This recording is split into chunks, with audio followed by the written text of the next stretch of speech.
Հաջորդը նախապատրաստվի Արթուր Հովհաննիսյանը։ Սիրելի հայրենակիցներ, եթե երեք չեք հետևել երեկվա քննարկումներին, մի բան եղավ, երբ հիմա ընտրվում է Վահագն Ալեքսանյանը որպես ազգային ժողովի փոխնախագահ, հնարավորություն կար հարցեր տալու։ Ես հարց ուղղեցի մի բանի հետ, իմիջիայլոց առանց վիրավորանքի, զուտ նաև հնարավորություն տալով, միգուցե ինչ որ ինֆորմացիա սխալ է տիրապետել, խոսք գնում էր նրա մասին, իբր ես փոքր տարիքում, ինչ որ իմ հարցերը անձնական լուծելու համար օգտագործել եմ պետական իրավապահ մարմիններին, ավելի կոնկրետ որ նա ասել է ԱԱՑ ալֆա։ Մի խոսքով նման անհետեցություն հնչեց, եւ ես սպասում եմ, որ օրինակ մարդ կարող ասի, օրինակ չեմ իմացել կամ ներողություն էլ չէ, գոնե ասի միգուցե սխալվել եմ, այդպես եմ լսել, բայց այսպես հակառակը քմծիծաղով, հակադիր մեղադրանքներով ու միջևերջ պնդելով, որ նման բան եղել է, անկեղծ շատ ալնում, որ զարմանում ես, իսկապես անկեղծ զարմանում ես, լավ ոնց է կարելի էլի, իսկապես ոնց է կարելի, այ այդ ձև, բայց մյուս կողմից ասում, երևի հենց դա է եղել, սենց առաջ գնալը կուսակցության ներսում իշխանության մեջ, երևի այդ որակներն որ գնահատվում է, ինչևէ չկարողանալով գտնել հարցից պատասխանը, դիմեցի հիմա ընդունված է, չէ, արհեստական բանականության օգնությանը, բառացի հարցրել եմ, հիմա կընթերցեմ, ինչպես բանավիճել մարդու հետ, ով որպես փաստարկ իր հայտնած տեղեկությանը ասում է բոլորն են ասում։ Ուրեմն պատասխանը կարդամ, ինչ է ասում, ինչ է առաջարկում արհեստական բանականությունը, ասում է, եթե մարդը որպես իր ասացի հիմնավորում օգտագործում է բոլորն են ասում, ապա նա սովորաբար դիմում է տրամաբանական սխալի, որը կոչվում է հանրաճանաչության փաստարկ, լատիներեն argumentum ad populum։ Այն, որ շատ մարդիկ ինչ որ բան են ասում կամ հավատում են դրան, ինքնին չի ապացուցում, որ դա ճիշտ է։ Ու նաև ինչ որ առաջարկներ անում, ասում արդյունավետ արձագանքելու համար կարող ես հանգիստ հարցեր տալ, օրինակ, ովքեր են բոլորը, կարող ես նշել կոնկրետ աղբյուր կամ ապացույց։ Եթե նույնիսկ շատ են մարդիկ այդպես կարծում, ինչով է դա ապացուցում, որ դա ճիշտ է։ Կա հետազոտություն, տվյալ կամ փաստ, որը հաստատում է ասածդ։ Ասում է կարող ես նաև բերել պարզ հակաօրինակ, օրինակ ժամանակին գրեթե բոլորն էին կարծում, որ Արեգակը պտտվում է երկրի շուրջ, բայց մարդկանց մեծամասնության կարծիքը փաստ չէր։ Հիմա տպավորություն չլինի, որ սա զուտ իմ հետ կապված անձնական թեմա է, դրա համար եմ այսքան խոսում, չէ, ըստ երևույթին սա ընդհանուր նաև քարոզչական գիծ է, որը մենք տեսնում ենք երկար տարիներ, այսինքն մի բան հրամցնել, այնպես անել, որ բոլորն այդպես մտածեն ու ի վերջո փաստարկների դաշտից դուրս գալ, բոլորն իրար ասում են, դե սաղ էլ գիտեն, էլի բոլորն էլ այդպես են ասում, այս անհեթեթ պատասխան է։ Ու հաշվի առնելով, որ նաև տվյալ անձը փաստորեն քարոզչության ժամանակ PR-ի համար էր պատասխանատու, էլ ավելի այս փաստարկը բան է դարձնում ու մնացած մյուս այս տարածվող ու գեներացվող ստերի հետ կապված որոշակի բարձրաբանում է տալիս։ Երեք իմ խոսքից հետո Վիլեն Գաբրիելյանն այստեղ չի, բայց խոսեց նաև իմ մասին, ես լսել եմ իր ելույթը եւ այսպիսի բան կար, որ ասում է, ինձ թվում է Լեոն Քոչարյանը իսկապես հավատում է եւ անկեղծորեն չի հասկանում ինչ է եղել կամ բան։ Տեսեք, ես իհարկե չեմ վերապրել այդ ամեն ինչը, ես չեմ ուզում եթե ես փորձում եմ ինչ-որ բան ավելի վերհիշել, ոնց որ մյուս կողմի դիրքորոշում ներկայացնել, սա չի նշանակում, որ ես չունեմ այդ էմպաթիան, այդ ամեն ինչը վերապրած մարդկանց հետ կապված։ Եվ երբ որ ես ուրիշ կոնտեքստի մեջ ասում ես հպարտանում եմ շատ ձեռքբերումներով, որը եղել է հորս հետ կապված, սա չի նշանակում, հետո պետք չի աղավաղել, որ դուք հպարտանում եք մարդի մեկով, ոչ ես չեմ հպարտանում։ Ես ինչպես կարող եմ հպարտանալ նման ողբերգության հետ կապված։ Մեծ ողբերգությունը ի վերջո մարդկային զոհեր են եղել, բայց սրա շրջանակում շատ ցավալի է, որ ամեն պատմություն, ամեն ինչ ընդհանրապես ունի երկու կողմ։ Եվ երբ որ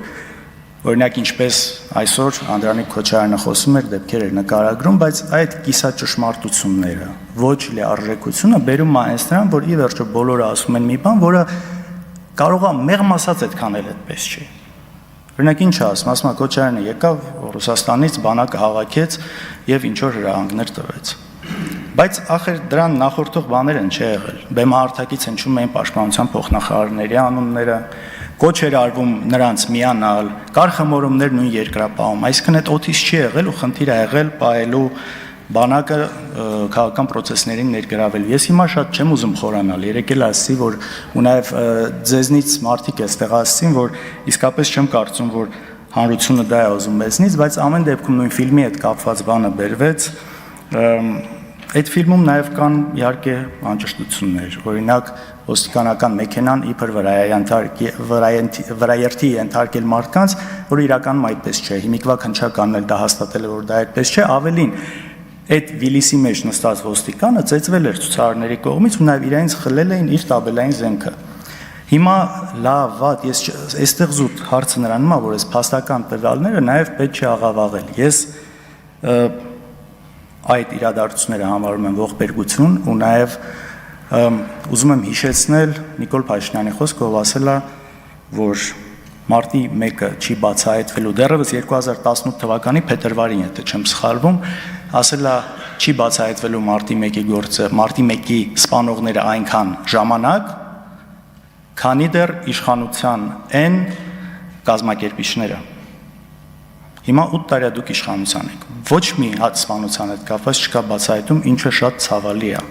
Բայց 8 տարի դուք իշխանության եք։ Իսկ ինչ վերաբերում է Հռիփսիմե Գրիգորյանը ներկայացրել մի այդ վճռների մասով, մի այդ վճռի ինքն էլ եկավ։ Ձեր անունը տվեցի եկաք, մի այդ վճռի մասով հիմնական մեխը մի այդ վճռի այն էր, որ պետությունը բավական ջանք չի գործադրել սպանությունները բացահայտելու համար։ Հիմա եթե մեր հետ եք համատում այս ընթացքում 2008-ի մարտի 1-ից մինչև այս ժամանակաշրջանը հայրս եղել է նախագահ 40 օր։ Դուք եղել եք 8 տարի, նաև այդ տեսանկյունից ու իմիջիալոց նաև միջազգային այս ամեն ինչի կոնտեքստում միջազգային կառույցների զեկույցներ եք խոսում, նաև պետդեպի զեկույցը ու նաև այս բանում համատեքստում, հա, ոստիկանական բռնություն եւ այլ, օրինակ կոնկրետ իմ դեպքով, որի մասին ես խոսում եմ, ոչ մեկը չեք արձագանքում, իմ դեպքով ԱՄՆ պետդեպը զեկույց է հրապարակել, որտեղ անվանական իմ անունը գրված է ոստիկանների բռնության հետ կապված։ Մինչ այսօր գործը հարուցված 2023 թվականից, որտեղ ես ճանաչված եմ որպես դուժող ու մինչև այսօր չկա ոչ մի ոստիկան։ Ու այստեղ տեսանյութերը ամեն ինչը արկա է, այսինքն դատաբժշկի եզրակացությամբ եւ ամեն ինչով, բայց այս մասով էլ պարոն օրինակ Վահագն Ալեքսանյանը ասում է, այստեղ ես չեմ էլ կարծում, որ սխալ են արել, ամեն ինչ օրենքով են արել։ Չգիտեմ, կարծում եմ խոսքին ավելի արժեք կտա ու նաև հետագա խոսքին, երբ որ այս ակնհայտ բաների հետ կապված խոսացվի, ասվի, այստեղ խնդիր չկա։ Հիմա նաև խոսվեց իմ այսպես հիմնական շեշտադրումը օգնականի հետ կապված դեպքներ, որ ես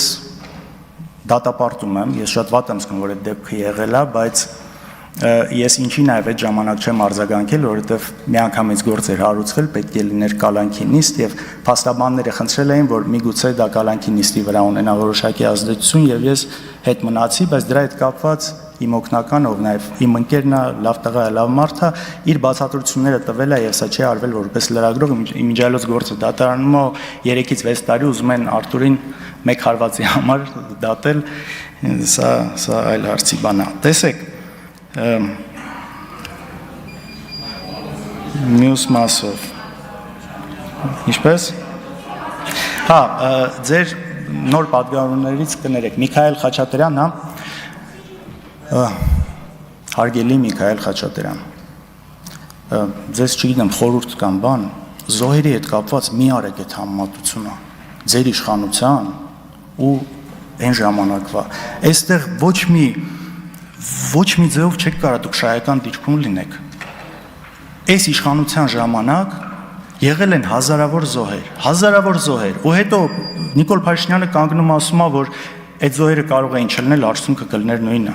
Ու դուք համեմատում եք մի ժամանակաշրջանի հետ, որը ամենախաղաղն էր։ Եթե նույնիսկ մի զոհ ա եղել այն ժամանակ, դա շատ վատ է, բայց զոհերի թիվը, մարտական զոհերի թիվը եղել է 92 10 տարվա կտրվածքով։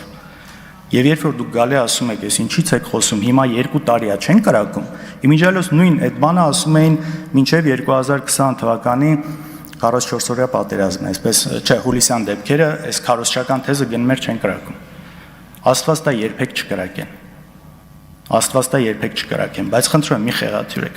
Այս մասով հաստատ շահեկան դիրքում չեք հայտնվելու։ Այլ արձագանքեր ու բաներ կար, բայց երևի թե առիթ կընձեռնի դեռ այս օրերի ընթացքում։ Շնորհակալություն։ Արթուր Հովհաննիսյան, նախապատրաստվի Տարան Չախոյանը։